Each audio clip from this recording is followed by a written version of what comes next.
Grabe, sobrang init ng mantika sa aking kawali, oh. Umusok na. At muna tayo ng konting asin. Yan. Para iwas dikit. Yan. Ngayon, ilagay natin itong mga manok.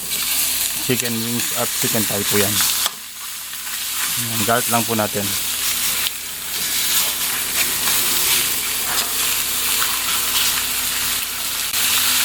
Buburan natin ng asin. Yan. Konti pa. Ilalagay din tayo ng pamintang durog. Yan. Isa pa. Yan. So hintayin lang natin maprito yung other side. Tapos toast natin mamaya.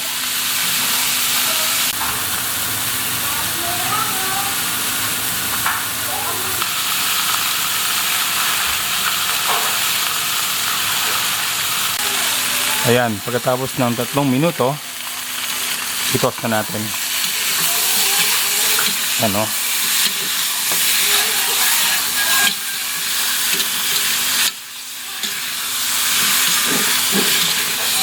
Kailangan natin mangyari dyan, dapat ma-brown sila.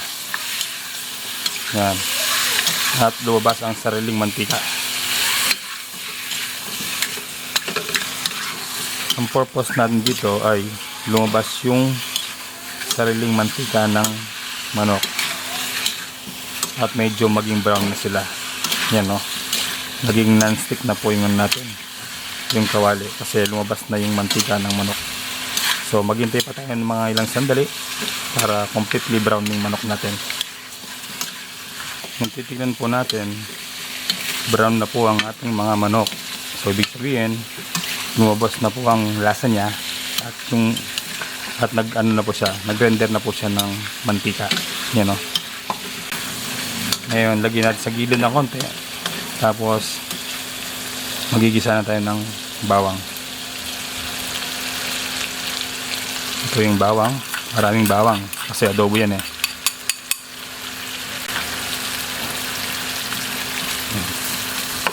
Yan, gisa natin ng konti kahit medyo maliit yung space natin. Hintayin lang natin lumabas yung aroma ng bawang. Ayan, medyo ano na siya, medyo nag-brown na rin siya. Sa puntong ito, ngayon, lalagyan natin yung sibuyas.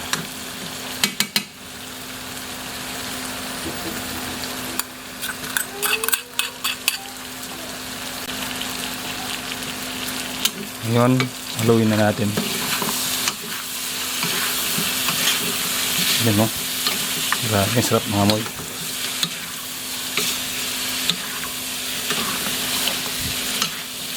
Sangkot siya lang natin lagi. Yan. Para kalat na kalat yung lasa niya. Yan. Maglalagyan tayo ng konting toyo. Konti muna. Yan. Sasama ko na yung dry bay leaves. Yan. Yan, haluin natin.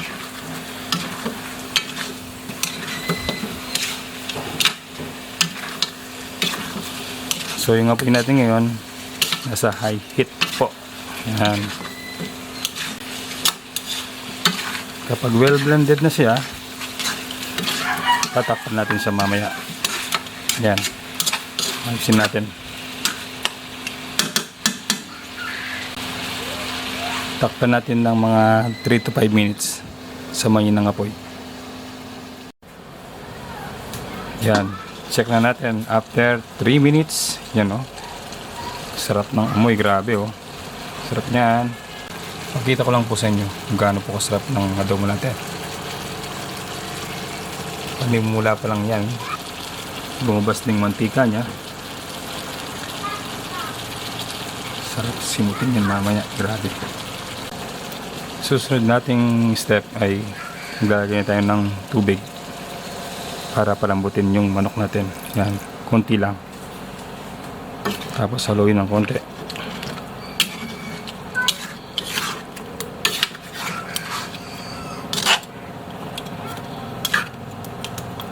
Yan.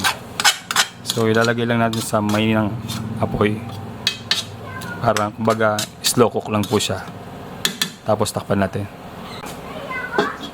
Yan, balik tayo mamaya ng mga 20 minutes or 30.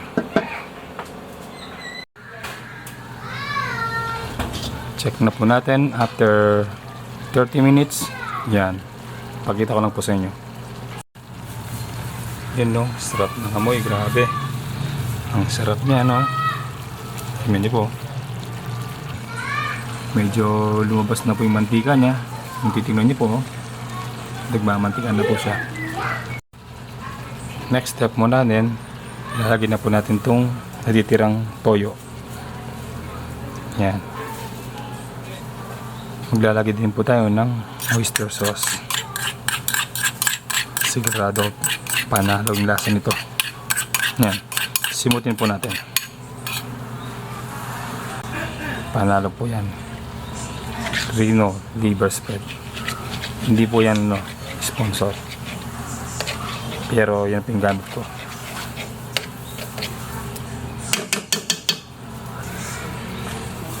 Haluin po natin.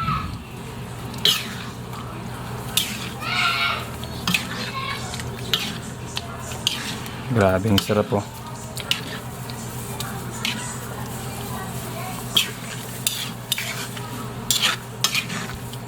Kung gusto nyo po ng medyo masabaw, nasa nyo po yan. Sa akin, saktong sabaw lang po. Pwede na.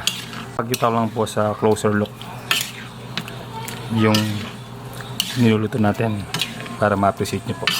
Yan o. Sarap na o. Yan, ayusin lang natin.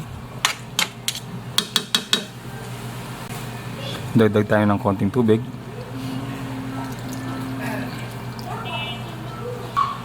Takpan natin para maghalo-halo na yung mga ingredients niya.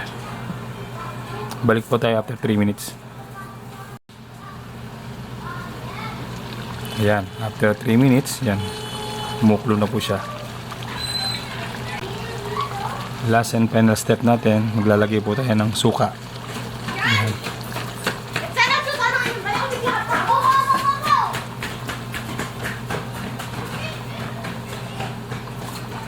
Hayaan po natin siyang kumulo ng 10 to 15 minutes sa mainang apoy para mabawasan po yung pagka-acidic niya. After that, tapos na po siya. Ready na po yung ating ulam.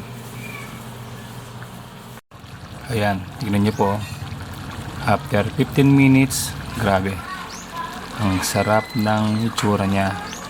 Nakakatakam. Grabe. Yun o, pagmasdan niyo po. Grabe ang sarap niyan. Luto na po yan. Grabe. Sigurado pag doon na naman tayo sa kanin nito. Handa na yung maraming kanin. Malamig.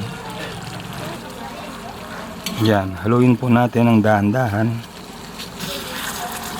Mukhang nasunog yata sa baba. Yan. Grabe sarap niya no.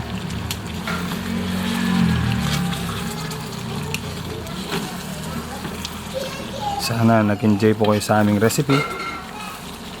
Sana meron po kayong nakuhang mga tips kung paano magluto po ng ganito. Simple lang po ito eh. Kaya lang ito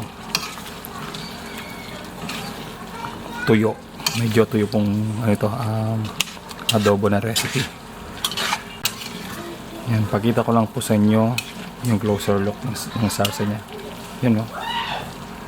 Sarap, grabe. Sarap naman talaga.